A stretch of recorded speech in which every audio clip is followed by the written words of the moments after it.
Hey everybody, it's TR, freshly home from the Sunshine State, back to the frozen tundra of northern New York, on the shores of the beautiful St. Lawrence River in the Thousand Islands. Well, anyhow, this video will probably get less views than most of mine usually do, which aren't a lot, because I'm going to do a video of talking about guitars, maybe showing some guitars, but not playing. Then again, that could be a plus for some people if I don't play. Anyhow, my topic, should you buy a Chibson? I almost ordered a Chibson. I almost ordered a Chibson. Here's why. I got looking at them, and for running somewhere between $190 and $250 range, they're looking like halfway decent guitars. Like, you're getting a guitar that's probably worth a couple $100. You're probably getting what you're paying for, and they look beautiful at a distance. If you look close, you will find flaws. In Florida, my son-in-law had, we'll call it a Chender, Buck Owens, which you may have seen the video, quick review I did on that, of a Buck Owens Telecaster. And it's pretty sharp looking. I wasn't impressed with the way the neck felt, although there were no sharp fret edges because the frets didn't go to the edge of the fingerboard. And I'm not convinced it had a truss rod. It would have been in the heel if it did, and I didn't take the neck off to find out. It was okay. He didn't pay a lot for it, and he loves it, and he loves the way it looks, and to him that's important, and that's all that matters. So I'm thinking, why am I looking at these Chibsons? Well, I have 5 genuine Gibson guitars. None of them are super high-end Gibsons. Can I afford one? Yeah. Do I want to? No. People have, Phil McKnight talks about that. There's an amount of money people will spend, and some people can have all the money in the world and they won't go over that. And other people don't have money and will find any way they can to get that expensive guitar. It's just the way people are. So let me show you about as far as I have gone on guitars with expense.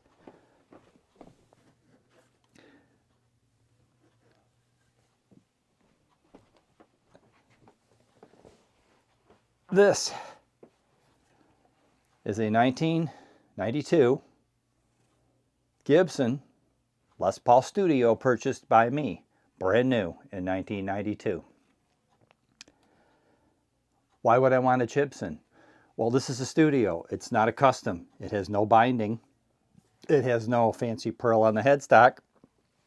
The Gibson logo is silk screened in gold. It's not in pearl. These are all things that are very flashy.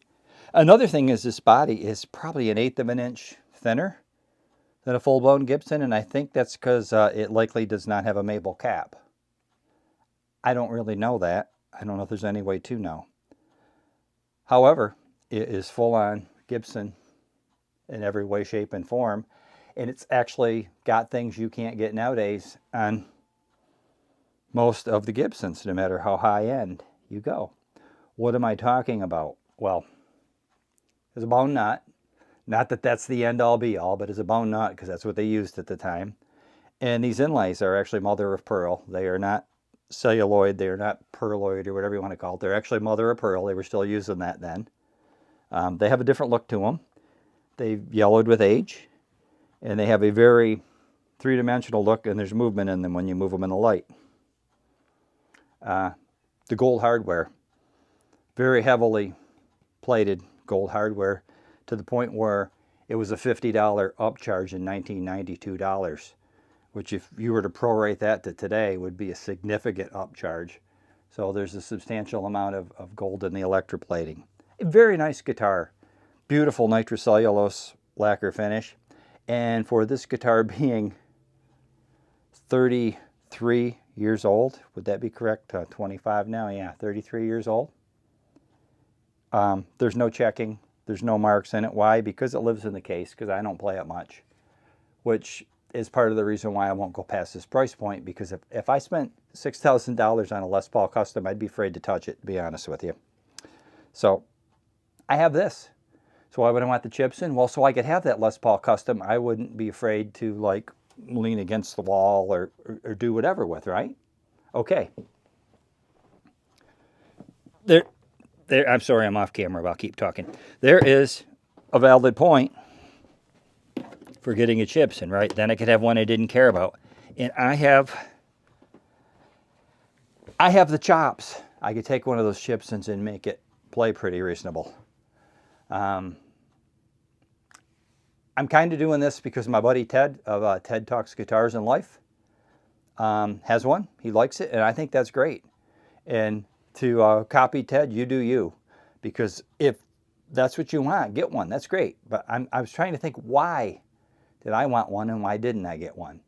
Well, there's my answer for what I wanted. Okay, I wanted one I wasn't afraid to play that had all the pretty stuff on it. Even though that's a real Gibson and it sounds fantastic. And quite frankly, because of how long ago I bought it, it's worth nearly twice what I paid for it new. Probably the only guitar I own I could say that about. Okay, why not to buy the Chibson? Well, I have several of this type of guitar. This is an Epiphone, inspired by Gibson. It has all of the pretty pearl and the diamond on the top, and the name brand is in pearl. By the way, if you put this side by side with that Gibson, you will see that this is cheap 10 karat gold plating. That is very heavy 14 karat gold plating. There's your difference. Neither here nor there, right? So anyways, I have this. So then why do I want that Chibson?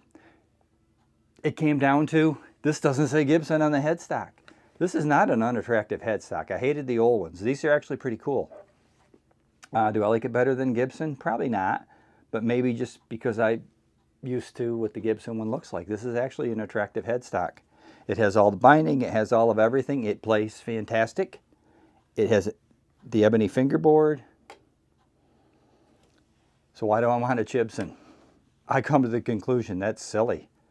Why might somebody else want one over one of these? These cost $800. Chibson goes from $190 to $250. You may not have $800 and you may want it to look. See, the problem is a lot of the off-brand ones don't have the shape of the Les Paul. They have to change it. Gibson will sue them if they don't change it. They have to change it slightly in order to get away with it. And they got it right with this shape. This is perfect. This is what people want to see, and something just doesn't look quite right if the horn shape different or if the body shape different. So I understand that. I get that. And Ted wants his Les Paul to look like a Les Paul, and I don't blame him. More power to him. But I can't claim that. I have several of these as well as several real Gibsons. So the combination of this bling with the Gibson headstock is what I was going after, and I thought, that is silly. It's very silly. So that's what made me decide against it. I still decided I wanted to buy an inexpensive guitar, partly out of curiosity. I'm not spending much money. I'm spending $200, and partly out of curiosity. Now, with forgeries, there's no reason for them to have any QC. You could get a beautiful instrument, you could get totally ripped off. I've heard stories of fret spacing being off. I've heard stories of no truss rods being in the instruments. I've also heard people get ones that are wonderful guitars and play great out of the box. I don't know. I'm still taking a chance because what I did, what I said I would never do, but I have an excuse. I've ordered a Firefly. I know, I said I'd never get one of those. I ordered it from Guitars Garden. Why? Because they're doing kind of like clone guitars. They're not exact copies. They're close. And there are certain guitars that guitar players that I've admired over my many, many years of playing guitar have that I've always wished I had one similar to. So what I have ordered, it's the SG style, and it has the cross inlays in it. And it's a Tony Iommi Black Sabbath-ish guitar. And the thing that makes that a plus is his guitar, by the way, was not a Gibson. It was a custom-made SG-shaped instrument. So, obviously not a Chibson. It was made by a luthier. It's a good guitar. Its current iteration, though, it has like most of the paint missing on it. He's played the crap out of it. The knobs have been changed around to his preferences, and I think he calls it the old boy. Eric C. Has made a replica of it using a Chibson for his art collection he's doing for his walls. Which there again, if you're buying them to look at them, those Chibsons are awesome because from across the room, it's going to look just like the real thing. So anyways, I wanted to share that because I found myself questioning, why did you want to buy that? And why aren't you happy with this? And it came down to I wanted one that looked like this, that said Gibson, that I wasn't afraid to play. I called myself silly for that headstock being the difference, since this is beautiful.